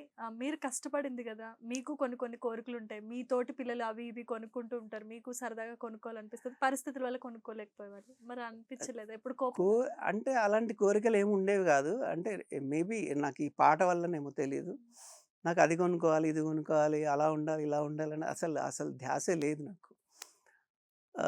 అంటే మా మా నాన్నకి సంతానం ఎక్కువ 12 మంది సంతానం గదా! మాకు ఏంటంటే దసరా పండగకి మాత్రం ఒక డ్రెస్సు కొనిచ్చేవాళ్ళు. అది మాకు తెలీదు. వాళ్ళే కొనేసి పట్టిచ్చేసి కుట్టిచ్చేవాళ్ళు. ఆ డ్రెస్‌ని మేము రోజు ఉతుక్కొని హ్యాపీగా యేసుకునేవాళ్ళం. అదే ఆనందం అన్నమాట అప్పుడు. వేరే అలా ఉండాలి, ఇలా ఉండాలి అసలు ఏం కోరికలు లేవు. ఎందుకంటే చదువంటే చాలా ఇష్టం ఉండేది. బాగా చదివేవాళ్ళం. పాటలంటే చాలా ఇష్టం. ఈ రెండే. ఇంకా ఏ ధ్యాస ఉండేది గాదు. అంటే ఫుడ్డు అంతా బావుండేది ఇంట్లో. అలాంటి ప్రాబ్లమ్ ఏం లేదు. ఇంకా ఊర్లో అంటారా మీకు పొలాల్లో ఏదో మనకు తినడానికి 100 దొరుకుతాయి. ఆ! చాలా రకాల ఫుడ్ దొరుకుతది. అలా తినేసేవాళ్ళం. ఆ లైఫ్ చాలా బావుండేది. అట్లా ఆఫ్టర్ ఫిఫ్త్ మాత్రం బాగా సైలెంట్‌లోకి వెళ్ళిపోయి, ఆ సైలెన్స్ అనేది అది బాగా నాకు అంటే ఇలా స్ట్రాంగ్‌గా కావడానికి పనికొచ్చిందేమో. నా మేబీ దేవుడు అలా రాసాడేమో. నేను ఇలా రావడానికి కారణం అక్కడ అదే ప్రథమం అదే అనుకుంటా. చేసాడేమో తెలీదు. ఓకే. రైట్. హ్మ్. సో, మీరు జనరల్‌గా అప్పుడు మేత మేయించడానికి తీసుకొని వెళ్ళేవాళ్ళు పశువుల్ని. హ్మ్. తీసుకొని వెళ్ళినప్పుడు కూడా ఎప్పుడు మళ్ళా పాడాలి అని చెప్పి మీ అంతట మీరు పాడిన సందర్భాలేమన్నా ఉన్నాయా? పాడుకునేవాడిని. పొలాల్లో నేను ఇంకేంటంటే విజిల్ బాగా ఏస్తాను. విజిల్ హ్మ్. ఏసుకుంటూ మంచిగా పాడుతూ ఆహ్, ఇంక తోటి వాళ్ళేంటంటే కాపరి వాళ్ళేందంటే ఈ వర్షాలు అది ఇది వచ్చినప్పుడు బాగా తడిసిపోయేవాళ్ళం బయట. ఆ! అందరూ బీడీలు తాగేవాళ్ళు. అవునవును. ఇప్పుడు నువ్వు కూడా బీడీ తాగు కొంచెం వేడిగుంటది బాడీ అంటే నాకొద్దని తాగేవాడిని కాదు. అంటే నాకు ఇన్‌బిల్ట్‌గా ఒక క్రమశిక్షణ అనేది అలవాటు అలవాటయింది. పడిపోయింది. నాకు వేరే మత్తు పదార్థాలు గానీ ఇవన్నీ ఏం నచ్చేవి కాదు. హ్మ్. ఎందుకంటే చిన్నప్పుడు తాగేవాళ్ళు చేసిన గొడవ, టార్చరు చాలా భరించి, భరించి, భరించి వాళ్ళంటే కొంచెం భయమేసేదనమాట. హ్మ్. వాటి వల్ల భయముండేది. తాగడం గానీ, బీడీలు గానీ అంతా. అలవాటు ఏ చేసుకోలేదు. అలవాటు చేసుకోలేదు, రాలేదు నాకు. హ్మ్. చేసుకోవాలని గూడా అనిపించలేదు. హ్మ్. సో, అట్లా నాకు నేనుగా క్రమశిక్షణ ఇన్‌బిల్ట్‌గా వచ్చేసిందది. ఓకే. అంటే టైమే నాకు అన్నీ నేర్పించింది. ఓకే. చాలా డిసిప్లిన్‌గా ఆహ్, ఆ వినయం ఇవన్నీ కూడా అక్కడి నుండి అ అనుభవాల నుండి అవును వచ్చినవనే వచ్చేసినాయి. చెప్పుకోవాలి. హ్మ్. రైట్. ఓకే. ఇంకా చెప్పాలంటే మా ఊరి వాతావరణం చాలా గొప్పదనమాట. ఎందుకంటే నాకు ఇన్ని నేర్పించింది గదా! అది. అవును. అందుకని మా ఊరంటే చాలా ఇష్టం నాకు. Very good. మనం ఎప్పుడు కూడా కన్నవాళ్ళని, సొంత ఊరిని ఎప్పుడు మర్చిపోకూడదని హ్మ్. చెప్పంటారు. ఓకే. రైట్. యాదగిరి గారు ఇప్పుడు మీకు మీరు సొంతంగా ఒక ప్రైవేట్ ఆల్బమ్‌ని రిలీజ్ చేశారు బయటికి. హ్మ్. హ్మ్. అది టైటిలే కొంచెం చాలా ఇంట్రెస్టింగ్‌గా ఉంది. సో, ఆహ్, దాని గురించి మీ మాటల్లో. ఆ! అయితే నాకు అంటే చాలామంది అడిగేవాళ్ళు ప్రైవేట్ సాంగ్స్ ఎందుకు చేయకూడదు నువ్వు? హ్మ్. అంటే మళ్ళీ సేమ్ ఫోక్ సాంగ్స్ చేయొచ్చు కదా! ఫోక్ సాంగ్స్ బాగా హిట్ అవుతున్నాయి. హుహు. మిలియన్‌ల కొద్దీ వ్యూస్ వస్తున్నాయి అని ఇప్పుడు అదే ట్రెండ్ ట్రెండ్ ఇన్‌ఫాక్ట్. ట్రెండ్ నడుస్తుంది. నాకేంటంటే నాకు చిన్నప్పటి నుంచి ఒక అలవాటు ఏందంటే 100 మందిని చేసింది మనం చేయకూడదు. హ్మ్. మన అందరిలా కాదు. అందరిలాగా చేయకూడదు మనం. సంథింగ్ మనకి స్పెషల్. మనకేది బాగా అనిపిస్తే అదే చేయాలి. అది సక్సెస్ అవుతదా? కాదా? నచ్చుతదా? లేదా? పక్కన పెట్టేస్తే. నాకేంటంటే మెలోడీ అంటే నాకు చాలా ఇష్టం. హ్మ్. ఇంకోటి చాలామంది నేను ప్రేమ పాట రాస్తే నీకు తిరుగుండదని చాలామంది మెచ్చుకున్నారు. మామూలు జనమే గాదు. పెద్ద పెద్ద మనం గురువుల్లాగా భావించే రచయితలు గూడా నన్ను మెచ్చుకున్న సందర్భాలున్నాయి. ఓకే. నేను వాళ్ళ వాళ్ళు రాసిన పాటలకు గూడా నేను 2 లైన్‌లు రాయడం గూడా జరిగింది. ఓహ్! మనం హ్మ్. ఇండస్ట్రీలో గురువులాంటోళ్ళని రైటర్‌లకు గూడా నేను రాసినయి ఉన్నాయి. హ్మ్. ఇది బయట తెలీదెవరికీ. అవును. అట్లా నాకు అది ఇన్‌బిల్ట్‌గా వచ్చేస్తదనమాట. నేను ఏది రాసినా అదొచ్చేస్తది న్యాచురల్‌గా. సో, నేనెందుకు ప్రేమ పాటే చేయాలి. ప్రేమ అనేది ఎప్పటికీ ఎవర్ గ్రీన్ గదా! అవును. ఎంత ఈ కాలం ఎంత మారినా, ఎంత మోడర్న్ అయినా, మనం ఆహ్, ఒకవేళ ఇవన్నీ కుదరక చందమామ పైకెళ్ళినా ప్రేమ అనేది ఉంటది. ఖచ్చితంగా ఉంటది. ప్రేమ లేకుంటే మనిషి ఉండడు, ఆ! ప్రపంచం ఉండదు. హ్మ్. సో, ప్రేమ అనేది ఎవర్ గ్రీన్. హ్మ్. సో, అందుకని ఈ పాటని నేనేంటంటే యాక్చువల్‌గా ఒక ఐడియా వచ్చింది. ఒక పాటని న్యాచురల్‌గా నిజంగా ఒక అబ్బాయి, ఒక అమ్మాయి గురించి ఏమనుకుంటాడు? అదొక మాటలు, లిరిక్ కలిపి చెప్తే ఎలా ఉంటదని ఒక ఐడియా ఎప్పుడంటే బిఫోర్ కరోనా వచ్చింది ఈ ఐడియా. హ్మ్. అప్పుడే కంపోజ్ చేశాను ఈ పాటని. హ్మ్. కంపోజ్ చేసి రికార్డ్ చేయడం కూడా జరిగింది. బట్ రిలీజ్ చేద్దాం అనుకునేసరికి ఈ కరోనా వచ్చేసి, అదొచ్చేసి కొంచెం డిలే అయింది. సో, రీసెంట్‌గా ఏంటంటే చేద్దాం మనం గూడా ఒకటి ఛానెల్ పెట్టుకొని ఒక పాట చేద్దామని, ఈ పాట మళ్ళీ బయటికి వెతికి, వెతికి, వెతికి తీసి, హ్మ్. మళ్ళీ రికార్డ్ చేసి, మళ్ళీ పెట్టాము. జనాలకు బాగా నచ్చేసింది. యెస్. యెస్. అంటే అవును. ఫస్ట్ టైము ఒక యూట్యూబ్ సాంగ్‌కి నాకు తెలీదు. పోస్టర్‌లేస్తారో లేదో తెలీదు. నేను హ్మ్. పోస్టర్‌లు గూడా యేసాను బయట. ఓకే. హ్మ్. వరంగల్‌లో, ఖమ్మంలో, హైదరాబాద్‌లో హ్మ్. పోస్టర్‌లు గూడా యేసాం. కొంతమంది పోస్టర్‌లు చూసి గూడా పాట చూసారు. ఓహ్! Very good. కామెంట్‌లు గూడా పెట్టారు చాలా బావుందని. ఓకే. సో, మంచి అప్లాజ్ వచ్చింది. ఇప్పుడు జస్ట్ లిరికల్ రిలీజ్ అయింది. హ్మ్. వీడియో ఆహ్, ఏప్రిల్ 14థ్ రిలీజ్ అవుద్ది. హ్మ్. దాంట్లో నేనే యాక్ట్ చేస్తున్నా. ఓహ్! హ్మ్. Very good. అంటే ఇప్పుడు యాక్టర్ కూడా అయిపోయారు. ఇంకో షేడ్ కూడా మాకు కనబడుతుందన్నమాట. అంటే నా ఫీల్ ఏంటంటే ఆ ఫీల్ ఎవరు చేసినా రాదేమో అని ఒక అవును. కరెక్ట్. నేచురల్‌గా ఉండాలని చేస్తున్నా. మీరైతేనే న్యాయం చేస్తారు అని అది అనుకున్నారు. రైట్. అనిపించింది. నేను ఎలా చేస్తానో తెలీదు. ఓకే. ఇంకా షూట్ చేయలేదు గూడా. ఓకే. చేస్తాం త్వరలోనే. మా కోసం నీకో విషయం చెప్పాలి. నేను రోజు పొద్దున్నే 4 గంటలకు లేచి, మీ ఇంటి ముందున్న గాంధీ గారి విగ్రహం పాదాల ముందు పువ్వులు పెట్టి వెళ్ళిపోయేవాడిని. అది గాంధీ గారి మీదున్న భక్తితో కాదు, ఆ పువ్వులను చూస్తావనే పిచ్చితో.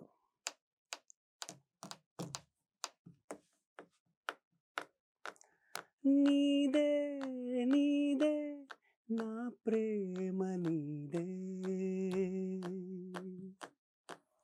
నీదే నీదే నా జన్మ నీదే, నీదే నీదే నా ప్రేమ నీదే, నీదే నీదే నా జన్మ నీదే, నా మాట నీదే, నా బాట నీదే, నా పాట నీదే, నా భావం నీదే, నా సమయం నా ఉదయం నా హృదయం నీదే, నీదే నీదే నా ప్రేమ నీదే, నీదే నీదే నా జన్మ నీదే.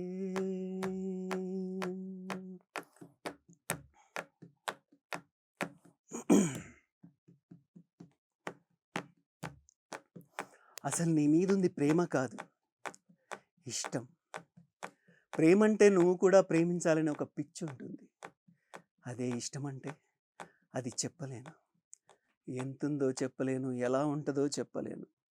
కానీ నిన్ను చూడాలని, ఏదో మాట్లాడాలని, నువ్వు చూస్తే చాలు నన్నే చూస్తున్నావనే ఆనందం. నిదరోయి కనుగొన్న కలకాంతి నీదే, ఎదురయ్యద కన్న ప్రియ భ్రాంతి నీదే, అదిరే పెదవుల మధురాగ్ని నీదే, కుదిరే చూపుల కలహాగ్ని నీదే, గుండె పట్టి కొట్టుకునే విడవని సడి నీదే, నీదే నీదే నా ప్రేమ నీదే, నీదే నీదే నా జన్మ నీదే.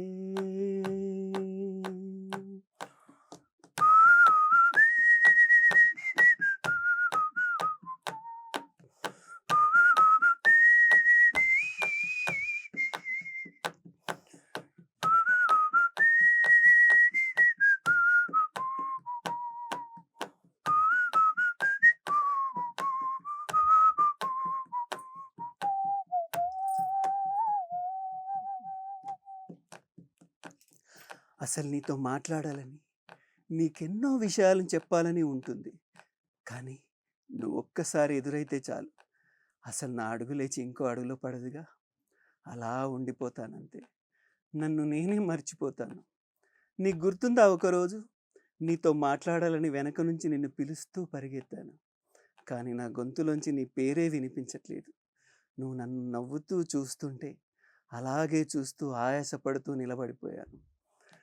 వెంటపడి నన్ను నీతో వెళ్ళమని పిచ్చి పిచ్చి సంగతులా, సంకటం నీదే నీదే, కంటపడి ఖచ్చితంగా చెప్పమని గుచ్చి గుచ్చి చంపుకునే మాట మంట నీదే నీదే, వదలని ఖేదం నీదే, మోదం నీదే, నాదం నీదే, నన్నే నడిపే వేదం నీదే, నీదే నీదే నా ప్రేమ నీదే,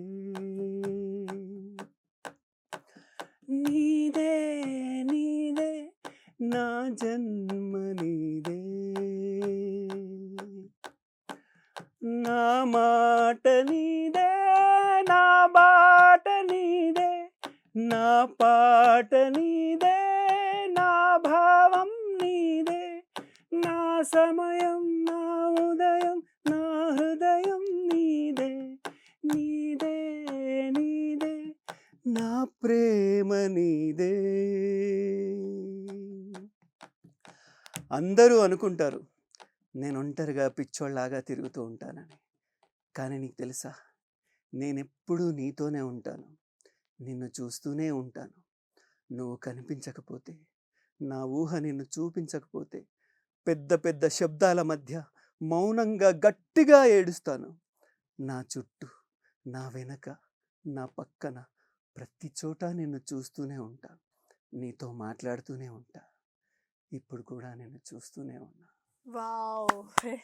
అసలు ఎంత ఫీలింగ్‌తో పాడారంటే నిజంగా ఒక్కసారి మెస్మరైజ్ చేసి మళ్ళీ ఆ లవ్ ట్రాక్‌లోకి మమ్మల్ని తీసుకొని థ్యాంక్ యూ. వెళ్ళిపోయారు. చాలా మంచి మంచి పాటలు, వినూత్నమైన ప్రయత్నం. ఈ స్టూడియోలోకొచ్చి ఏమీ లేకపోయినా ఈ బెంచ్‌ని మీరు ఒక ఇన్‌స్ట్రుమెంట్‌గా చేసుకొని చేసిన ఆ క్రియేటివిటీ ఏదైతే ఉందో అది హ్యాట్స్ ఆఫ్ సార్. సో, ఇంకా మీకు అప్‌కమింగ్ ప్రాజెక్ట్స్ ఇప్పటివరకు చాలా మంచి సూపర్ హిట్ సాంగ్స్, మంచి మెలోడియస్ సాంగ్స్ హ్మ్. అందించారు. ఇంకా వచ్చే రోజుల్లో కూడా మంచి మంచి ప్రాజెక్టులు చేసి మమ్మల్ని ఇంకా ఇలాగే అలరించాలని మీకు హృదయపూర్వకంగా ప్రైమ్ నైన్ ఛానల్ తరపు నుండి wish you all the best for your bright future sir. Thank you అండి. యాక్చువల్గా ఈ పాటలు అన్నీ వితౌట్ కీబోర్డ్ చేసాము. ఎవ్రీథింగ్ లైవ్ అన్నమాట. ఈవెన్ రిథమ్ కూడా కొత్తగా ట్రై చేసాం. ఏంటంటే ఈ చెస్ట్ మీద నేను రిథమ్ వాయించి రికార్డ్ చేసింది. ఆ రిథమ్ వచ్చేది అంటే బాడీ రిథమ్ అది. కొత్తగా చేసాం. ఇంతకుముందు ఎవరు చేశారో లేదో తెలీదు. అలా చేసాం. జనాలకి అంటే బాగా నచ్చేసింది. వీడియో వచ్చాక ఇంకా బాగా నచ్చుతుంది అనుకుంటున్నాం. Thank you Prime Nine TV వాళ్ళకి. Thank you so much. Thank you so much sir. So చూసారు కదండి, ఇవాల్టి స్పెషల్ చిట్ చాట్లో మనం చూసినటువంటి lyricist cum, singer cum, music director cum, ఇప్పుడు అప్కమింగ్ యాక్టర్ కూడా. సో ఆయనకి ఆల్ ది బెస్ట్ చెప్తూ ఈ స్పెషల్ చిట్ చాట్లో ఆయన చేసిన స్పెషల్ ఇంటర్వ్యూని చూస్తారని మేము ఆశిస్తున్నాం. సో ఇది ఇవాల్టి special interview. Keep watching for more update prime nine.